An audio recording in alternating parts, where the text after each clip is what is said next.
everybody. So I am going to go over some various techniques that I'd like for you to be aware of as receptionists on our client cards, our customer cards, and I'll go into our cage cards a little bit too.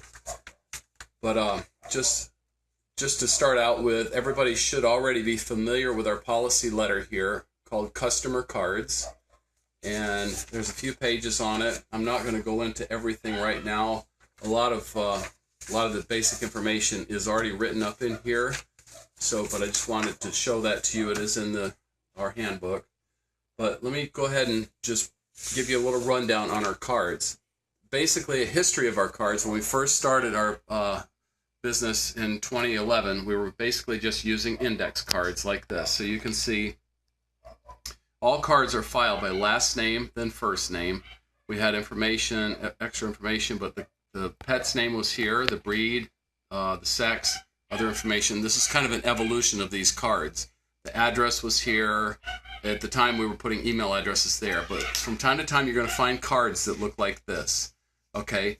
Then we bought some pre-made cards that have blue ink like this. And we thought, well, that might be a little bit easier for us to make sure we have the same format all the time. So in this case, we had last name, first name, address, phone numbers, etc. The dog's name is down here. Sometimes you're going to find these cards kicking around. But there's a lot of wasted space. We don't use this information, so we ended up making our own. So this is the next incarnation. So these are ones that we created ourselves. So last name, address, phone number, pet name, breed, color of dog, sex, and age. When they first came to us, of course, as time progresses, the ages, you can figure how old the dog is based on when they first came to us. So, and then we invented this little box up here. These are permanent records on the dog. So if the dog is a watch, or they never want a bow on that dog, or maybe the dog is older and we have to be careful with it. Little specific things about that dog. It might be a cage biter, but we usually write that in red up here in this box. And then the date. We try to keep things condensed. Try to keep it all in one line if you can, two at the most, unless we have a major incident we need to write it up, but still try to keep it condensed. What we did for the dog that day, who did it, the price, and then the next incarnation, when we opened RG2, we went with a different color. Sometimes you'll see purple. That was the different incarnation of RG1, but this color here is sort of a hot pink that we sort of use.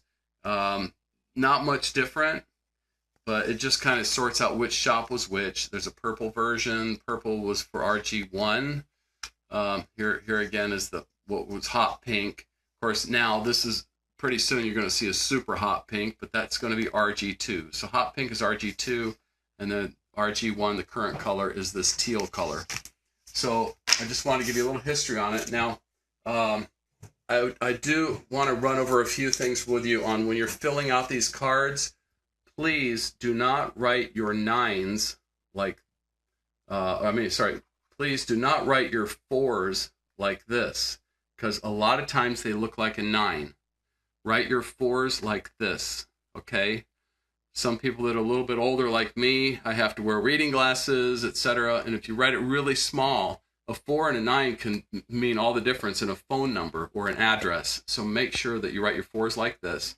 The next thing is make sure that your 9s don't look like a 7. Some people write 7s like this. And when they're writing fast, sometimes it goes like that, and sometimes it kind of looks like a 9. So please write your 7s like this, okay? Make it very distinct. And the other thing is sometimes people write their zeros with this cute little thing like that. Don't do that, because sometimes it ends up looking like an 8. So make your 0 a 0 like that if you would. Sometimes you may need to make sure that the 1 is a 1, but don't make it look like a 7. Okay, so I'm asking those various things on when you're writing. Okay, on using whiteout, please, if you make a mistake, let's say you're writing Jones, and oops, you made a mistake. Don't do that and that. Don't do that and that. if you make a mistake, just please be nice and neat and just use your whiteout and write a little bit slower. Takes a little bit extra time, but we want to make sure the next person can read the card. Okay, and speaking of, we do ask you, please watch your spelling. Sometimes I get a Jennifer that looks like this, believe it or not. That's not how you spell Jennifer. Most likely, the customer is going to write their name correctly on their thing. So don't write fast, don't look fast, just take your time and get it right, please. So it's very important that spelling is done. If the address is spelled incorrectly, it will not arrive to the mailbox, and we'll end up getting it back. So we want to make sure that the spelling is done correctly, and please write slowly. Now, we do have this little thing here, if you haven't noticed, up on very, very top it says staple zone. We try to ask that you get the staple in that zone, but not too high, because if it's too high, it's going to fall off the page. Not too low, because if it's too low, when we go to flip the cards, it's hard for us to read the name. So try to keep it in the zone. After the customer's been coming to us a lot of times, it starts to wear. So I will start to put a staple over here on this side like that to give it some reinforcement. And then if it's still a problem, then I'll staple it this way. Okay. So those are my staple recommendations there. Another thing is, please don't write small. A lot of people write really teeny tiny, John Jones, please don't write small. And please don't write all the way over to the side. Start your margin about right here, and keep it about like that. John Jones, if you would. Okay, now I'm going to go into red notes a little bit. Okay, when you're writing red notes, we have two different pens. Okay, this one is for watch. If we really want it bold, we want to make sure people see it. Now, if it's something like watch on nails, you might want to use this. So you could go watch on nails like that. Okay. So, sometimes you'll need a thinner one. Sometimes you'll need a bigger one. When we're doing cage cards, I'll go into that in just a second. But one last thing on these client cards is when you're using additional cards, I'm just going to go back to this sample here to save. Okay, let's say this is John Jones, and their first dog's name is Fluffy. Okay, Fluffy is a Bichon, and it's white. That's some abbreviation. It's a female, and the age, let's say it's 8 years old. Let's say they have a second dog. Okay, we don't need to write. See here, we write the address and the phone number. On the second one, you don't need to do that. Just go Jones, first name, because we may have a lot of Joneses. And here we just go in parentheses, see Fluffy. Okay, you don't need to rewrite the address and the phone number on the second card. And let's say it's Poochie, and Poochie is a cocker, and let's say it's black and white. You might want to write it like that. And it's a male, and he's 7 years old. Okay, in this case, you just staple this together like I had requested in the staple zone. Try to get it up in that area there like that. That's pretty good. That way when we flip the card, we can still read the second page. Okay, so another thing I would like to ask is, okay, let's say this is Jones, John, and he lives at 123 Maple Street. Try to put street. If you can, try to get the street or the road or the drive or whatever it is, because sometimes it doesn't arrive. If they live in Riverside, just put the zip code, 92503. If they live in Corona or Marina Valley or Irvine or Los Angeles or somewhere else, then write out the city.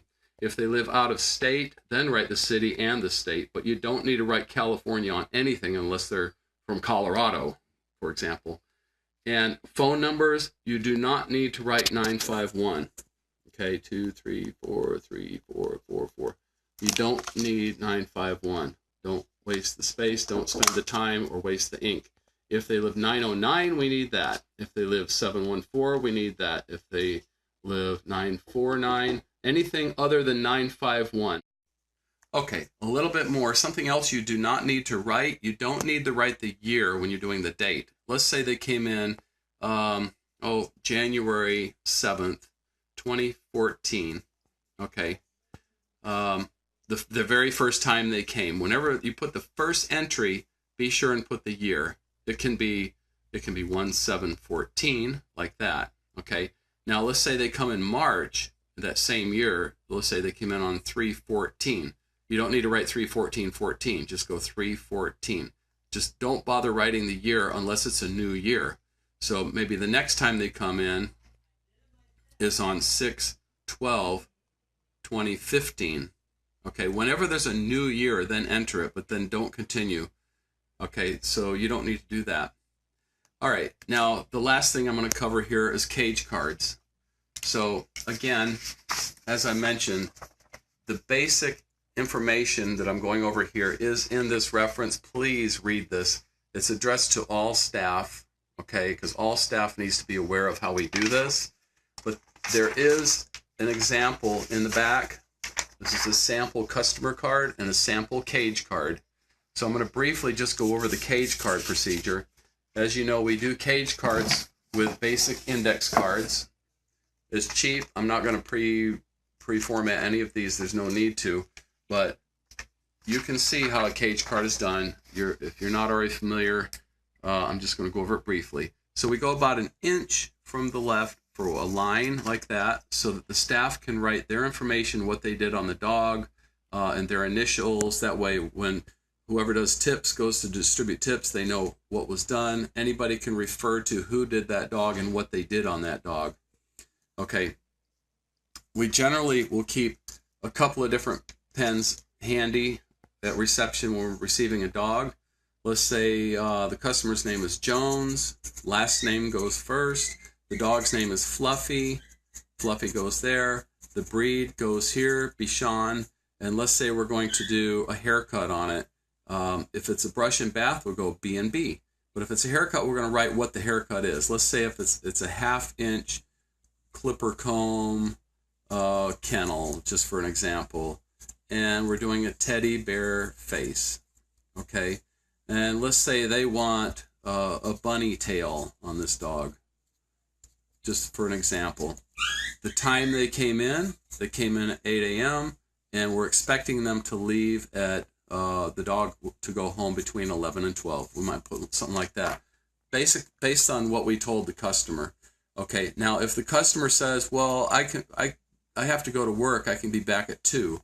So if they come back at 2, and we have an established time that we know we can get them out on time, we're going to use a red pen. And let's say 2 o'clock. So a red out means we don't need to call that customer to remind them to come. We're just automatically going to expect them back at 2 o'clock. Okay. Other reasons to use a red pen is, let's say that dog is a watch. Use red ink. So whatever goes in this area is pretty much the types of things that we would have put up here in this box. Okay, so we put these things over here. Other things we might put over here are like, maybe he's getting a flea treatment. Okay, we might put flea. We say TX. Whenever you see a TX, that means a treatment. And maybe the dog is getting a micro bubble. Okay, we could write that out. Sometimes we'll just write bubble. But these little additional things that they're purchasing or that they're getting, they go over here. Other examples might be bad hips. Generally, if it's just one thing like watch, watch meaning the dog might bite you, we might use a big thicker pen like this, okay? But if we have more details, we want to keep it in red, but use a smaller pen so we can get more details in there. And so in closing, in case you didn't already know, we do try to recycle these cards. So whenever you see a card that's got a line through it, it basically means that we've already used that card from a prior day. So many times you'll find cage cards that are like that, but they're freshly written out on one side. Should be pretty obvious, but just wanted you to know that just in case you didn't. So that's pretty much it. Those few notes there on the cage cards. So, okay, we'll talk to you later. Bye.